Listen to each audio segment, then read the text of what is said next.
Curso Superior de Religión, por el Padre Rafael Faria. La moral. Naturaleza y división de la moral.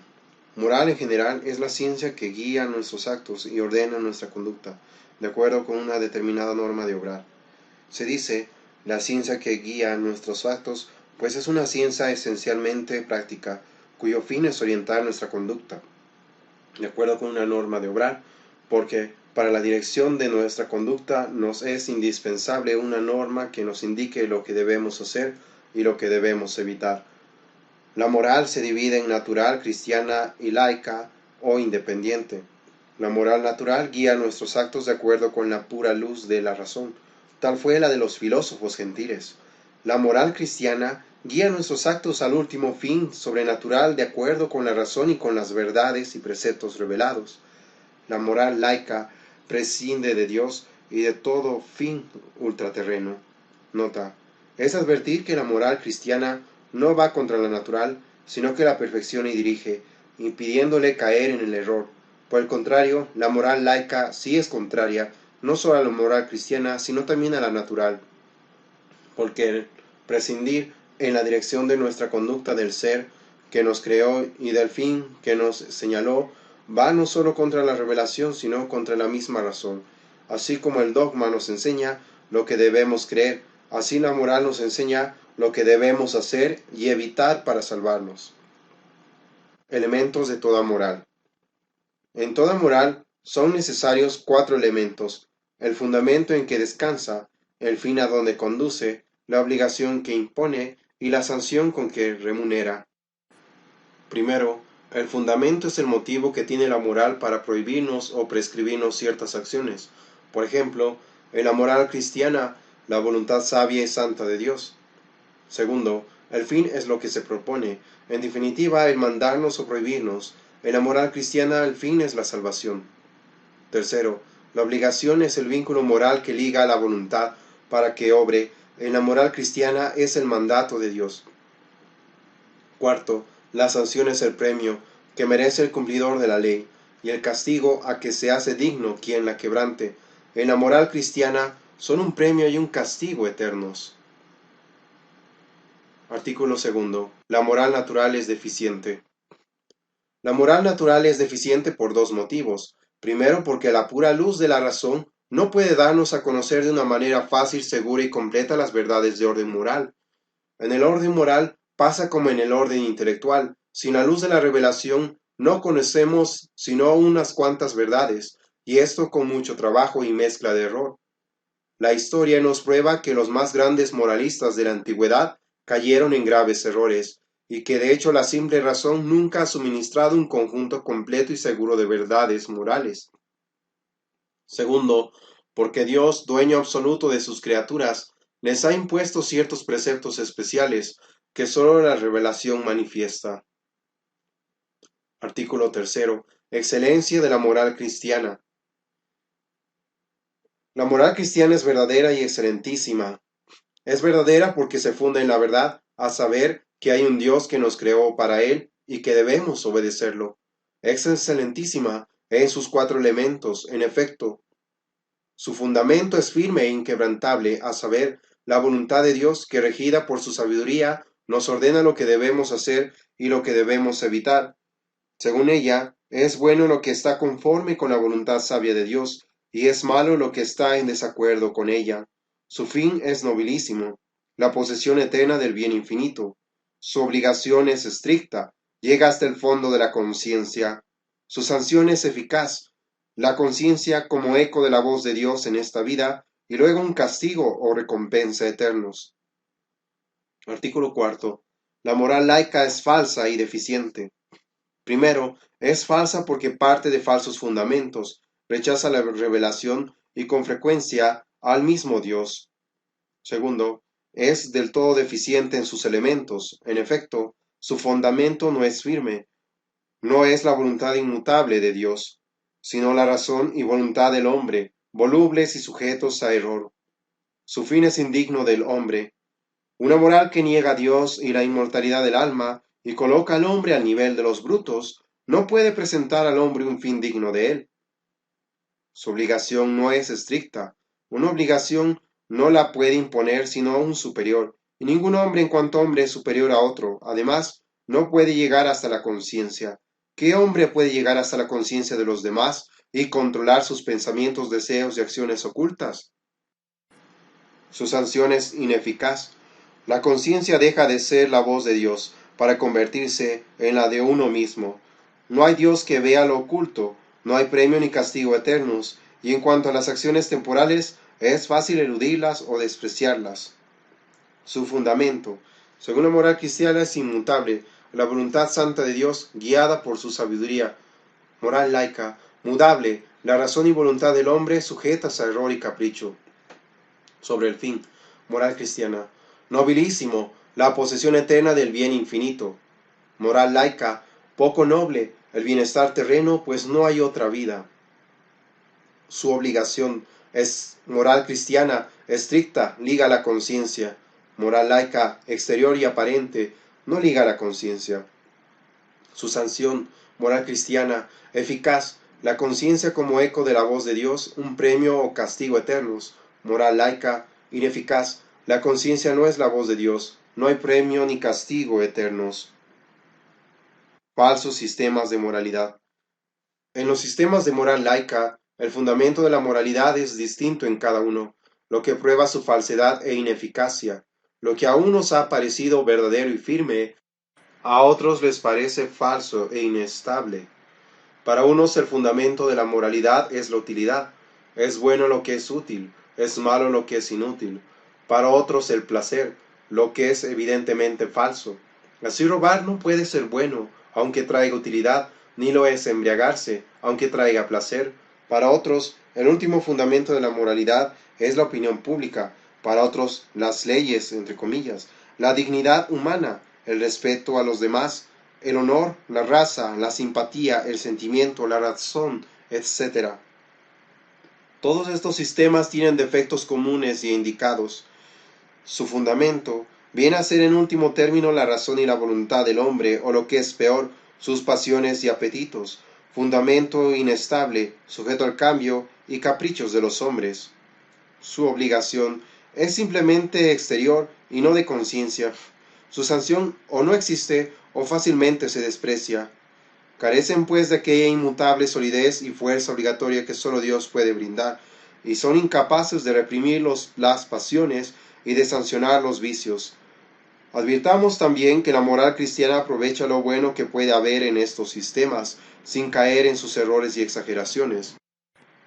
Así nos permite convertir en motivos de obrar ya la utilidad, ya el placer, ya el honor, la opinión pública, la dignidad humana, etc., con la condición de que se respete la ley moral y de que estos motivos se contengan dentro del límite de lo honesto. El racionalismo pretende que el último fundamento de la moral es la razón humana. Es un grave error. La razón, esto es, la conciencia, es su fundamento próximo, como luego veremos, pero el fundamento último hay que ponerlo en Dios. En efecto, el hombre no puede ser independiente en su ser, ni en su obrar de aquel que lo creó, ni puede prescindir en sus actos del fin que Dios le señaló al crearlo. La razón está sujeta a error y mutación, y en consecuencia, todo el orden moral estaría sujeto a estas mismas deficiencias. División de la moral. Estudiaremos primero los tratados generales de actos humanos, conciencia, ley, pecado y virtudes, porque son base y fundamento de la moral. El encadenamiento de estos tratados es el siguiente. Primero estudiaremos los actos humanos, a saber, los actos que caen en el hombre bajo la dirección de la moral. Luego veremos la norma que debe regir estos actos, la cual es doble, la conciencia y la ley. Enseguida, el quebrantamiento de esta norma, o sea, el pecado. En fin, los hábitos conformes a esta norma, o sean, las virtudes. Luego, pasando a la moral en particular, explicaremos los mandamientos de Dios y de la Iglesia. Las obras de misericordia se estudiarán en el Tratado de Virtudes, al estudiar la caridad. Tratado de los actos humanos. Capítulo 1. Naturaleza de los actos humanos. Llámanse actos humanos aquellos que el hombre ejecuta con conocimiento y libre voluntad. Solo ellos caen bajo la dirección de la moral. En consecuencia, las dos condiciones esenciales para el acto humano son el conocimiento por parte del entendimiento y la libre elección por parte de la voluntad. Así, no hay acto humano, por falta de conocimiento en un loco, en quien omite algo que olvidó, involuntario, en el que está plenamente distraído, etc. Por falta de voluntad, en quien tiene un movimiento indeliberado de cólera, en quien prende fuego a una casa porque otro le conduce la mano a la fuerza, etc. Por falta de ambas condiciones, en el que duerme. Facultades que intervienen. En el acto humano intervienen el entendimiento y la voluntad. Interviene primero el entendimiento, porque no podemos querer ni desear sino lo que conocemos. El papel del entendimiento en el acto humano es doble. Nos hace conocer el objeto y nos hace deliberar si podemos o no tender hacia él. Después de conocido el objeto, la voluntad tiende hacia él y lo desea, o bien se retira de él. Como veremos enseguida, el acto humano es libre, porque nuestra voluntad está dotada de libre albedrío. Libertad, libre albedrío, libre consentimiento, libre elección, libre determinación, son diversos modos de expresar una misma idea, a saber, el poder hacer una cosa sin que nadie nos fuerce o nos violente a ello. Divisiones del acto humano. Primero, en razón de las facultades que lo perfeccionan, se divide en interno y externo. Interno es el que se realiza por medio de las facultades interiores, entendimiento y voluntad, como un pensamiento o un deseo. Externo, el que se realiza por medio de los órganos y sentidos del cuerpo, como caminar, leer, etc.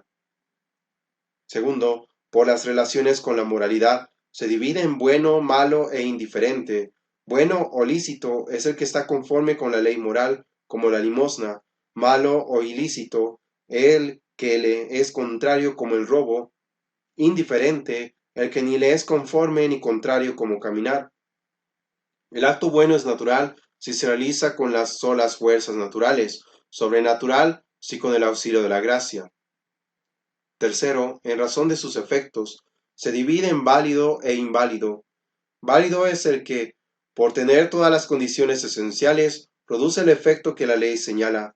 Inválido, el que por carecer de alguna condición esencial no produce dicho efecto. Así es el bautismo administrado con agua natural por quien tiene intención de bautizar y emplea la materia y forma de vida, y es inválido cuando no se tiene intención de bautizar, o no se administra con agua natural, o no se emplea la fórmula prescrita. Nota. Pero esta intención de no querer bautizar tiene que ser manifiesta. Cierra nota. Cuarto, el acto válido se subdivide en rescindible e irrescindible. Rescindible es el que puede llegar a perder su valor. Se puede rescindir por determinación de la ley o de la persona que lo ejecutó. Irrescindible, el que no puede llegar a perder su valor. Así, los contratos en lo general son rescindibles por el mutuo acuerdo de los contratantes. Por ejemplo, uno puede destratarse en una compra. Los sacramentos son irrescindibles. Por ejemplo, un bautizado nunca podrá dejar de serlo. Siendo tan importante la noción de libertad, entramos a estudiarla. Artículo segundo. La libertad. La libertad es una propiedad de nuestra voluntad por la cual elegimos una cosa más bien que otra, sin ser forzado a ello. La conciencia nos comprueba a cada momento la existencia de la libertad. Así, cuando me preguntan algo, veo claramente que puedo decir la verdad o decir mentira, o no decir nada. Igualmente puedo confirmar o rectificar lo dicho. La libertad es absolutamente indispensable en el orden moral. En efecto, sin ella, no puede haber acto humano ni en consecuencia responsabilidad de ninguna clase, ya que, como veremos, no puede haber responsabilidad sino en los actos que uno ejecuta con conocimiento y libertad. No puede haber ley si no puedo elegir entre el bien y el mal. Es inútil el mandato y la prohibición. No puede haber ni vicio ni virtud, puesto que uno obra por necesidad sin elegir lo que hace. No puede haber mérito ni demérito, ni recompensa ni castigo, por lo mismo que no hay ni virtud ni vicio ni responsabilidad. Como se ve, sin la libertad desaparecen los fundamentos del orden moral. Lutero, Calvino y los demás fundadores del protestantismo negaron la libertad, diciendo que el pecado original la había destruido. La verdad es que el pecado original la debilitó, pero no la destruyó. Doctrina que conduce tan graves errores jamás podrán ser verdaderos. Nos importa ahora conocer la distinción entre libertad física y libertad moral, y las nociones de derecho y deber que se relacionan con ella. Libertad física y libertad moral. La libertad o facultad de elegir se divide en física y moral. Primero, libertad física es la facultad de elegir entre el bien y el mal, por ejemplo, entre respetar los bienes del prójimo y robar. Segundo, libertad moral es la facultad de elegir entre los diversos medios que conducen a un bien o a un fin lícito cualquiera. Por ejemplo, la que tiene un comerciante de elegir entre los medios lícitos de ganancia los más convenientes a su negocio. La libertad moral toma el nombre de derecho. Tenemos libertad física para obrar el mal, así con libertad física cualquiera puede matar o calumniar, pero no tenemos libertad moral para el mal, así nadie tiene derecho a la calumnia y al asesinato. Esta distinción es importantísima, y por no tenerla en cuenta se cometen tantos crímenes en nombre de la libertad. Nota: la facultad de elegir el mal no es una perfección de nuestra voluntad, sino una imperfección, y así Dios, cuya libertad es perfectísima, no puede tender al mal ni pecar. Cuando la ley nos impone un mandato, no destruye ni limita nuestra libertad física, pero sí limita nuestra libertad moral. Esta limitación de la libertad es lo que se llama deber u obligación. Artículo tercero. El derecho y el deber. Limitación de la libertad. No tenemos libertad absoluta para cuanto queramos, sino que nuestra libertad está limitada por los derechos de Dios y del prójimo. Dios tiene derechos sobre nosotros, pues por ser nuestro creador, nuestro dueño y último fin, dependemos de él. El prójimo también tiene derechos, porque Dios le ha concedido ciertos bienes, como la vida y la fama, que le debemos respetar.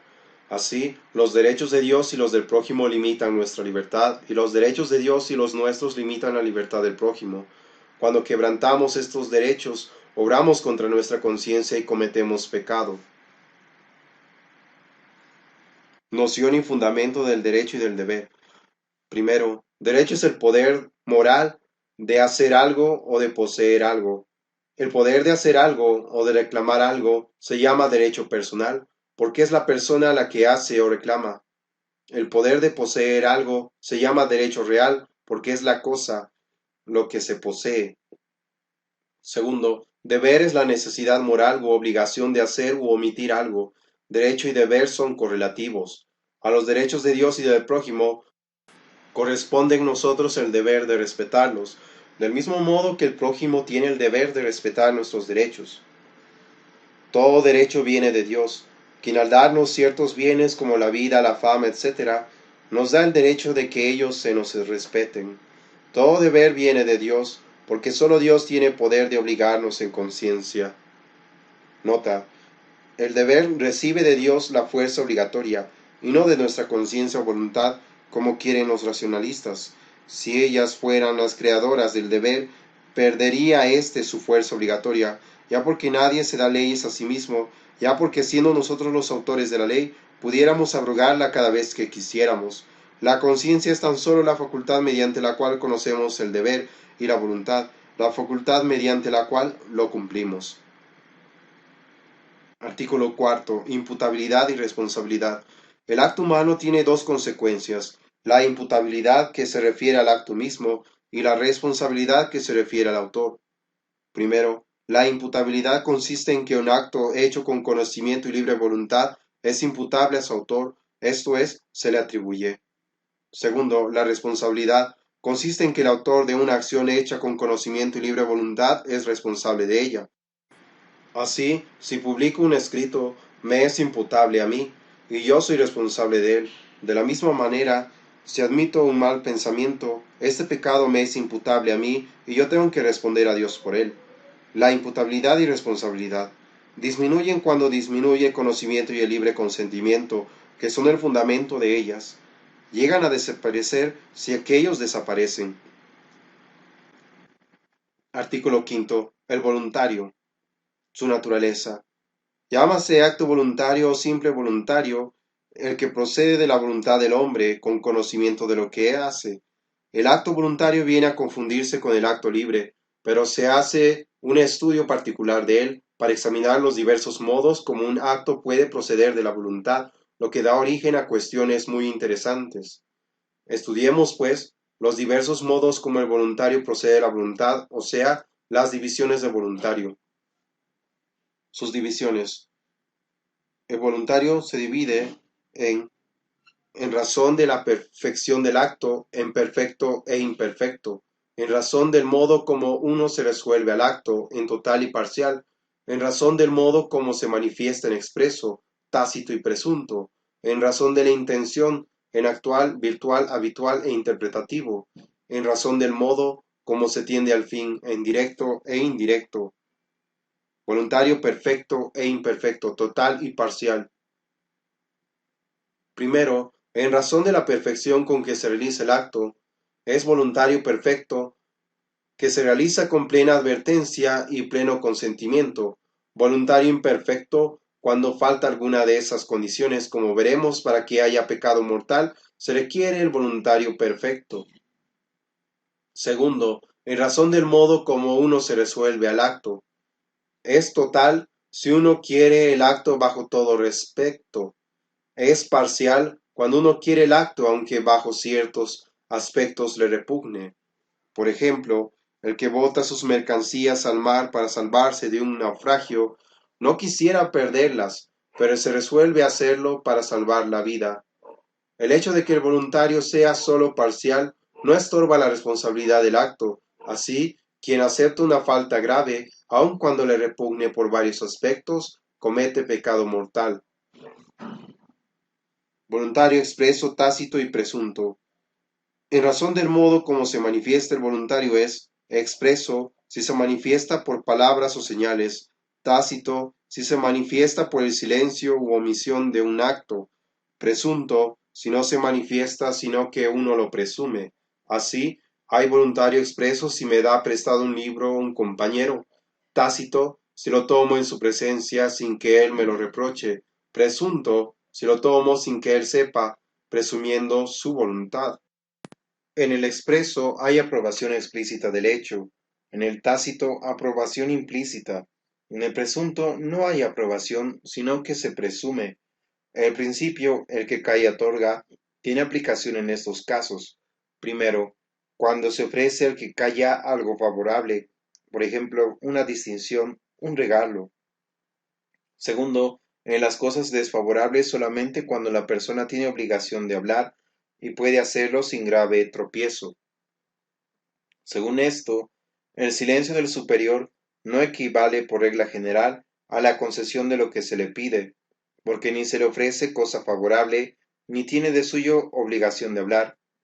El superior que no corrige una falta cometida en su presencia, implícitamente la consiente, a menos que no pudiera hacerlo sin grave tropiezo. Tercero, cuando varios se reúnen a deliberar sobre una cuestión, los que callan aprueban implícitamente la decisión que se tome. Voluntario, actual, virtual, habitual, interpretativo. En razón de la intención. Primero, el voluntario es actual si nace de una intención actual.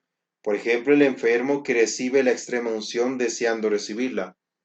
Segundo, es virtual si nace de una intención anterior, no renovada, y que todavía influye en el acto. Por ejemplo, el enfermo que pidió la extrema unción por la mañana y la recibe por la tarde sin renovar la intención. Tercero, es habitual si procede de una intención anterior no revocada, pero que ya no influye en el acto. Por ejemplo, quien pidió la extremaunción y después la recibe privado de sentido. Cuarto, interpretativo. Se llama el voluntario que nunca ha existido, pero que se presume en atención a las circunstancias. Por ejemplo, el cristiano que sufre un accidente repentino y queda privado de conocimiento. Se presume que quiera recibir la extremaunción. El voluntario virtual fácilmente se torna habitual con el transcurso del tiempo, y sólo perdura virtual cuando persiste en algún efecto o propósito.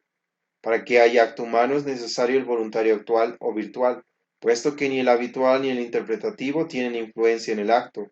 Sin embargo, para la recepción de ciertos sacramentos, hasta el voluntario habitual y aún el interpretativo, por permitirlo así la naturaleza del sacramento, para la administración de ellos, sí se requiere el voluntario actual o virtual,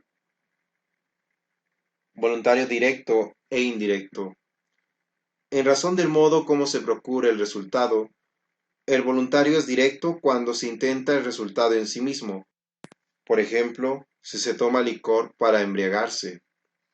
Es indirecto cuando el resultado no se intenta en sí mismo, pero uno hace una cosa que prevé lo ha de producir. Por ejemplo, quien toma licor para divertirse previendo que va a embriagarse. El voluntario indirecto se llama también voluntario en causa, pues aunque directamente no se quiere el efecto, voluntariamente se pone lo que es causa de él. El voluntario directo quiere directamente el efecto, el indirecto quiere directamente la causa e indirectamente el efecto. La imputabilidad del voluntario indirecto da origen a dos cuestiones que tienen muy frecuente aplicación en la práctica: la responsabilidad en los malos efectos de una mala acción y la cuestión de los dos efectos. Pasamos a estudiarlas. Responsabilidad de los malos efectos. Principio: para que uno sea responsable de los malos efectos de una acción, son necesarias tres condiciones: que el que ejecuta el acto los prevea, por lo menos en confuso; que pueda y deba evitar el acto que es causa; que tenga obligación de evitar el efecto. Así quien se embriaga, previendo que en la embriaguez va a tener una riña, es responsable de esta, pues previó el mal efecto. Podía y debía evitar la causa, o sea, la embriaguez. Debía evitar el mal efecto, o sea, la riña. Pero si no previó en ninguna forma la riña, no es responsable de ella. De la misma manera se hacen responsables quien da un mal consejo o mandato de los prejuicios causados, quien calumnia o murmura de los prejuicios que nacen de su detracción, la joven que viste indecorosamente, de los malos pensamientos que suscite, el que presta un mal libro, del daño que cause en las personas que lo lean. Todo esto, claro está, con tal que los malos efectos se hayan previsto si quieren confuso. Otros ejemplos: quien puso fuego en un rancho creyendo que no había dentro personas, es responsable del incendio, pero no del homicidio, porque no lo previó ni siquiera en confuso. La joven que prevé que va a ser causa de malos pensamientos por el solo hecho de asistir a una reunión lícita, no es responsable de aquellos, porque no estaba en la obligación de evitar la causa. El caso de los dos efectos, uno bueno y otro malo. ¿Puede uno ejecutar una acción de la cual resulten dos efectos, uno bueno y otro malo? Por ejemplo, ¿puede el criado entregar las llaves al ladrón para salvar la vida? Puede hacerse con tal que se realicen tres condiciones: que la acción sea buena o al menos indiferente, que uno se proponga el buen efecto y no el malo, que haya motivo proporcionado para permitir el malo. Así, en el caso expresado, podía el criado entregar la llave, porque entregar una llave es de suyo indiferente. Él lo hacía para salvar la vida y no para que robaran a su amo. Había motivo suficiente para ello. Otros ejemplos: puede el calumniado revelar al verdadero culpable, aunque éste pierda su reputación. Puede uno exponer a grave peligro su vida, o aún sacrificarla para salvar la patria o a una persona inocente. Puede uno exponerse a una operación muy peligrosa cuando hay esperanza de salvación. Puede un general arrojar bombas sobre los objetivos militares de una ciudad enemiga, aunque prevea que van a morir muchos inocentes. Puede uno disparar un arma para defender la vida de un injusto agresor. Advertencia: primero es necesario que el buen efecto derive directamente de la acción y no del efecto malo. Así no se puede robar para socorrer al pobre, ni quitar la vida a una persona para que ésta descanse de agudos sufrimientos. Segundo, el motivo debe ser proporcionado tanto a la gravedad del mal efecto como al influjo que nuestra acción tenga sobre él. Así, si la conexión de la acción con el mal efecto es remota o simplemente probable, Se requiere una causa mucho menos grave que si es próxima o segura. Capítulo 2. Obstáculos al acto humano. Llámanse obstáculos al acto humano todo cuanto es estorbo, o para el debido conocimiento, o para la libre elección de la voluntad.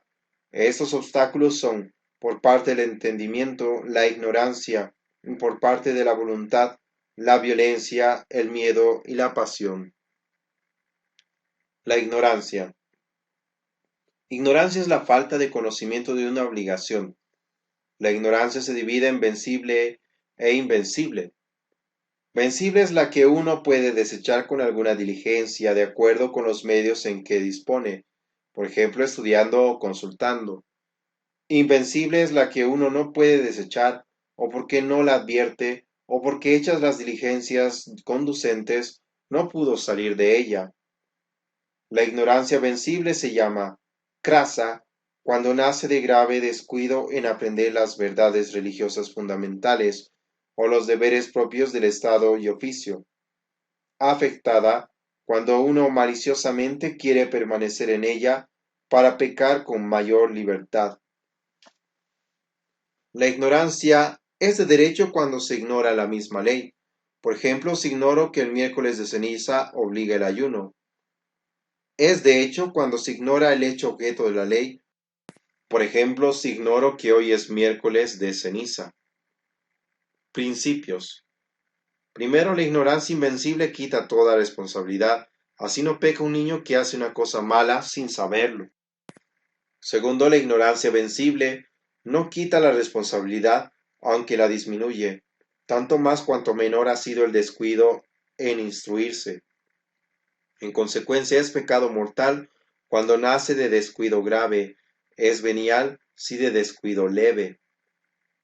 Tercero, la ignorancia crasa no disminuye la responsabilidad, pues nace de un grave descuido en materia que debía saberse. Cuarto, la ignorancia afectada, lejos de disminuir la responsabilidad, la aumenta por la mayor malicia que envuelve.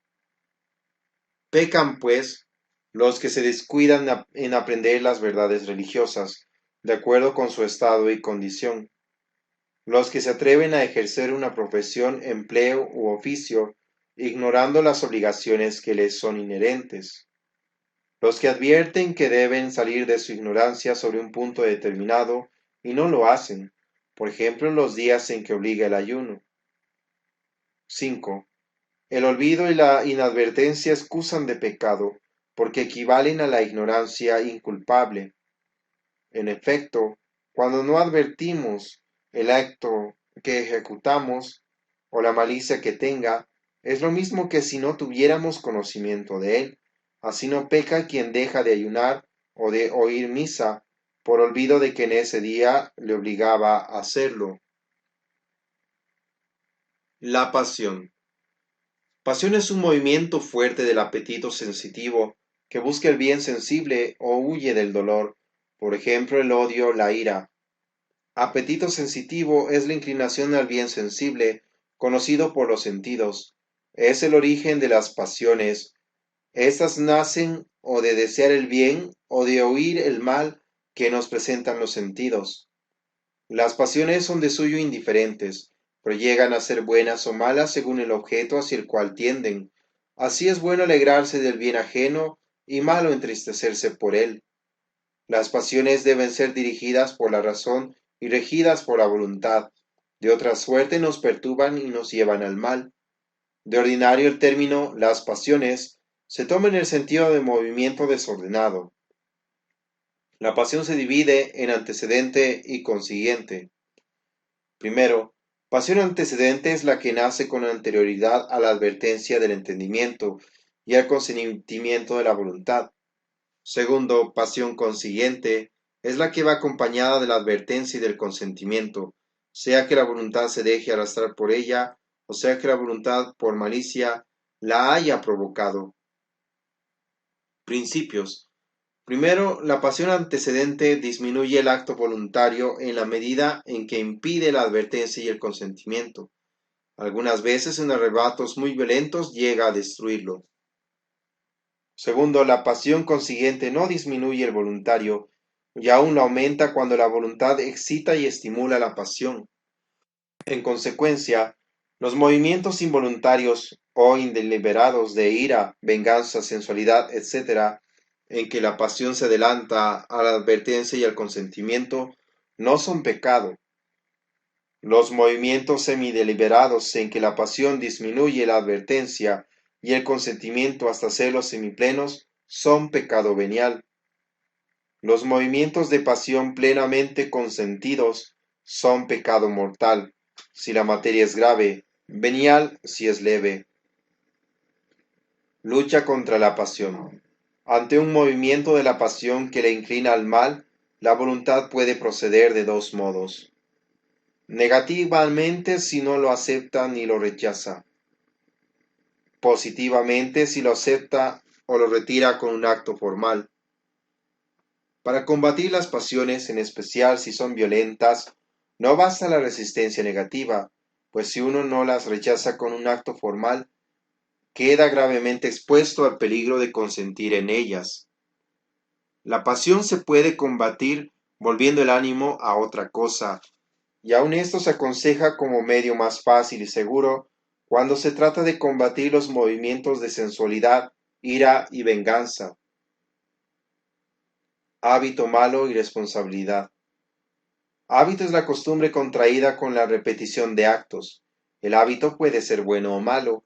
Es bueno el hábito de atender, de dominarse. Es malo el de la cólera, mentira, etc. El hábito de pecar disminuye la responsabilidad si uno hace esfuerzo por combatirlo. De otra manera, no. El que no combate un mal hábito se hace responsable, no sólo de los actos que comete con advertencia, sino también de los inadvertidos, porque no combate la causa y el que quiere la causa quiere el efecto. Por el contrario, el que combate un mal hábito se hace sin duda responsable de los pecados que comete con advertencia, pero no de los que comete inadvertidamente, porque ya no hay voluntario en causa. Enfermedades nerviosas, temperamentos, herencia. Hay ciertas enfermedades del sistema nervioso que influyen indirectamente en la razón y en la voluntad, estorbando su recto funcionamiento. Tales son la neurastenia, las manías, la histeria, la epilepsia. Tales estados depresivos disminuyen la voluntad y algunas veces llegan a anularla. El temperamento, la constitución corporal y la herencia influyen también en la voluntad y la disminuyen, acentuando en cambio ciertas tendencias inferiores, pero no llegan a destruirla. La educación puede trabajar con mucha eficacia en la rectificación de esos defectos. El miedo. Miedo es la vacilación de ánimo ante un mal presente o futuro. Se divide en grave y leve, interno y externo, justo e injusto.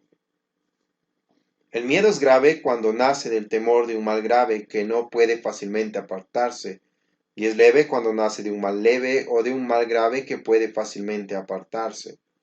El miedo es relativamente grave cuando lo es para algunas personas, sin serlo para todas.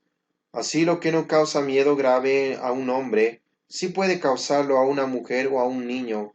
Llámase miedo reverencial, el que se tiene a un superior fácilmente es grave. Es interno si proviene de causa interior, por ejemplo, quien gravemente enfermo hace una promesa. Externo si proviene de una causa exterior.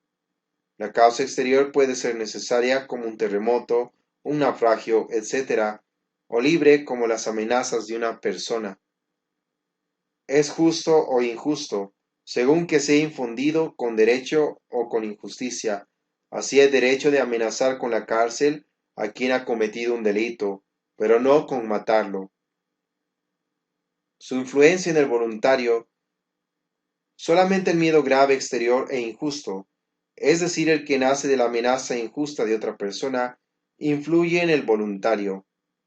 En consecuencia, no influyen en el voluntario ni se tienen en cuenta el miedo leve, el miedo que procede de causa interna, así vale un voto hecho en una enfermedad grave.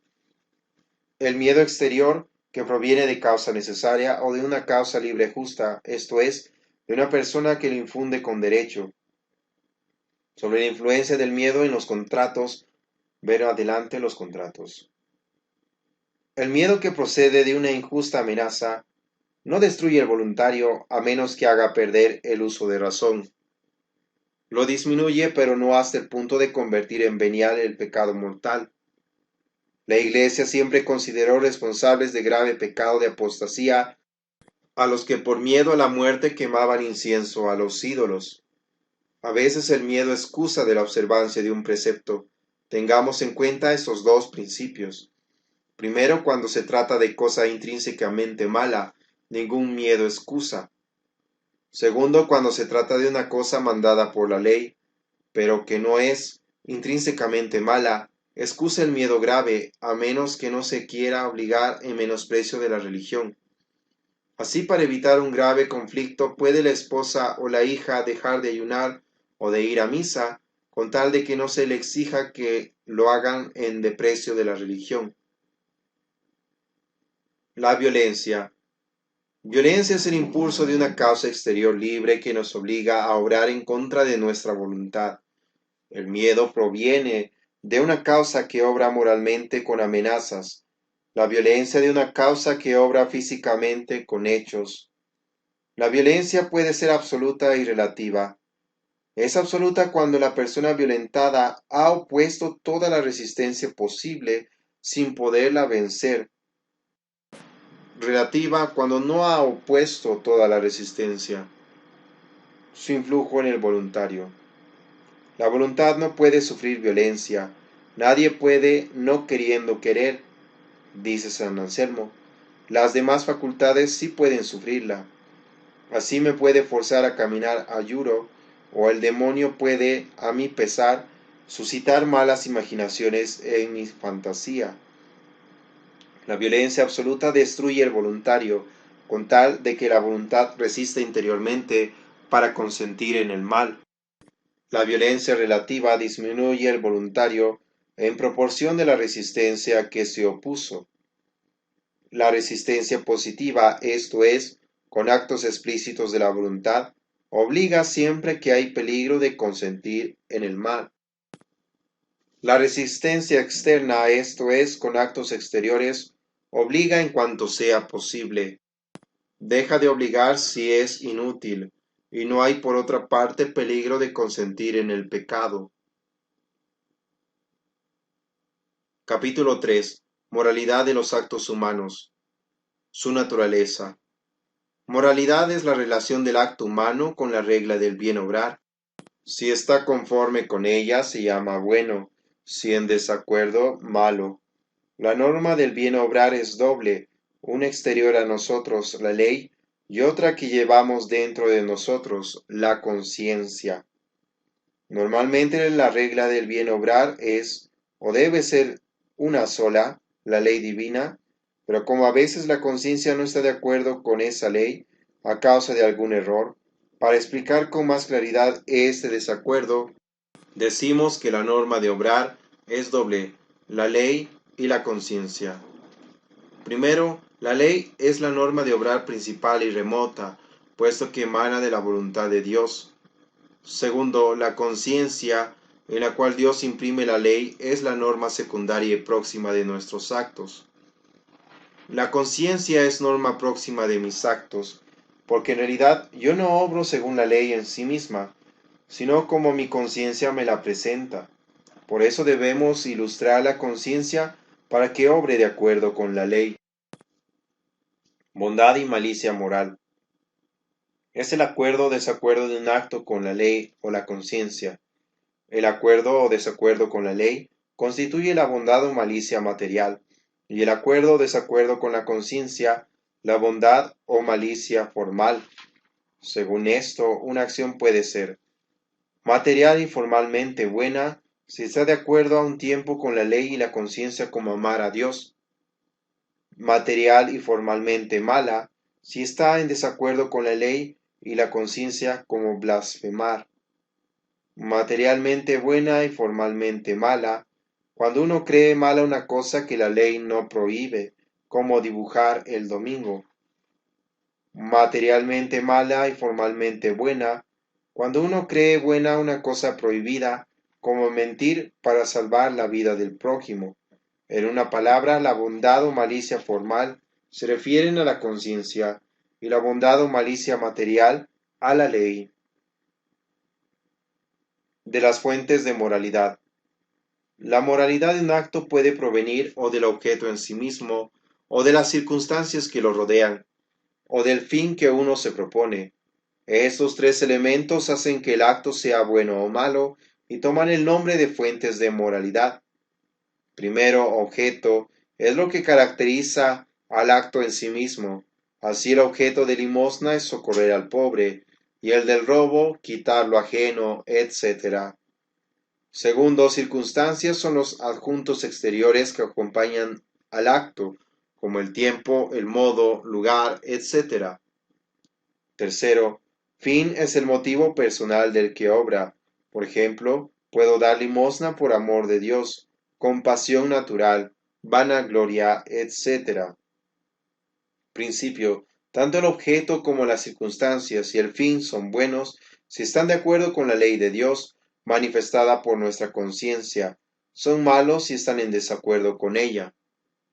Nota: el objeto considera el acto en sí mismo y como deriva de la naturaleza de éste, no puede ser sino uno solo. Las circunstancias modifican al acto, no en sí mismo, sino exteriormente. Si el robo siempre es robo, sea a una persona o a otra, en este o en aquel lugar, etc. El fin considera la intención del que obra, en consecuencia puede ser múltiple, porque uno puede obrar por varias intenciones. Del objeto. La moralidad de un acto depende principalmente del objeto. Si éste es malo, el acto será necesariamente malo. Si es bueno, el acto será bueno, con tal que no lo vicien ni las circunstancias ni el fin. Una cosa puede ser buena o mala, intrínseca o extrínsecamente. Intrínsecamente cuando es buena o mala de suyo, y entonces se nos manda o prohíbe por la bondad o malicia que tiene en sí misma, por ejemplo, el amor a Dios o la blasfemia. Extrínsecamente cuando es de suyo indiferente, y llega a ser buena porque se nos manda o mala porque se nos prohíbe, por ejemplo, la abstinencia de carne. En los objetos intrínsecamente malos cabe gradación. Unos lo son sin excepción posible como la blasfemia, otros son de suyo malos, pero admiten excepción. Así se pueden quitar la vida al prójimo en caso de legítima defensa. Otros, en fin, son intrínsecamente malos únicamente por el peligro de pecado que suele acompañarlos, como la lectura de malos libros. De las circunstancias. Las circunstancias son 7, que podemos aprender en esta estrofa. Las circunstancias que en todo hemos de considerar son persona, cosa, modo, fin, medios, tiempo y lugar. Ejemplos. Persona. Peca más gravemente el superior que da mal ejemplo. Cosa. El robo de una cosa sagrada es también sacrilegio. Modo. Es bueno orar con atención, malo orar voluntariamente distraído. Fin. Es bueno dar limosna por amor al prójimo, malo por vanagloria. Medios. Es bueno obtener un servicio con franqueza, malo obtenerlo con engaño. Tiempo. Es bueno trabajar entre semana, malo en domingo. Lugar. Es bueno jugar en el recreo, malo hacerlo en la iglesia. Las circunstancias influyen poderosamente en la moralidad de los actos, así con frecuencia hacen bueno o malo un acto indiferente, o que un acto bueno en una circunstancia sea malo en otra, y viceversa. Las circunstancias también influyen de otros modos en el acto, haciendo el pecado mortal o venial, por ejemplo, la cantidad en el robo, mudando la especie del pecado, por ejemplo, el hurto de cosa sagrada, agravando o disminuyendo simplemente la malicia del acto, por ejemplo, que un superior dé mal ejemplo, u ofender a otro en un brote fuerte de ira. ¿Destruye una mala circunstancia toda la bondad de un acto? Si la circunstancia es gravemente mala, destruye toda la bondad del acto. Por ejemplo, estar plenamente distraído en parte esencial de la misa. Si no es gravemente mala, solamente disminuye la bondad del acto. Por ejemplo, distraerse al principio de la misa. Del fin. Fin es el motivo que nos impulsa a obrar. Como ya lo vimos, es una de las 7 circunstancias, pero por la especialísima importancia que tiene, hay que tratarla aparte. El fin se divide en bueno y malo, total y parcial, último e intermedio. Primero, fin bueno es el que está de acuerdo con la ley moral, malo el que está en desacuerdo con ella. Segundo, fin total es el que es causa única del efecto. Por ejemplo, cantar solo por alabar a Dios. Parcial el que va acompañado de otros fines. Por ejemplo, cantar por alabar a Dios y recibir un estipendio. Cuando hay varios fines, uno puede influir más que los otros. Entonces ese se llama principal, los otros secundarios. Tercero, fin último es aquel en que uno descansa, por ejemplo, el grado en un colegio. Intermedio, el que mira a otro, por ejemplo, un examen con relación al grado. Este fin se llama intermedio porque esta sola palabra indica su relación a su fin ulterior. El fin intermedio puede ser próximo o remoto, según que haya otros fines de por medio o no. Aprender la lección por darla bien sería fin intermedio próximo, por salir bien en el examen fin intermedio remoto. El fin último puede ser relativo, esto es, en un género de actividad particular, por ejemplo el estudio, o absoluto, en todo género de actividad, y en este sentido el fin último es la salvación. Su influencia en la moralidad. El fin influye decisivamente en la moralidad de los actos, tanto en los buenos como en los malos y en los indiferentes. Influencia sobre los actos buenos. Primero, si el fin es bueno, le agrega al acto una nueva bondad, por ejemplo, oír misa en expiación de los pecados.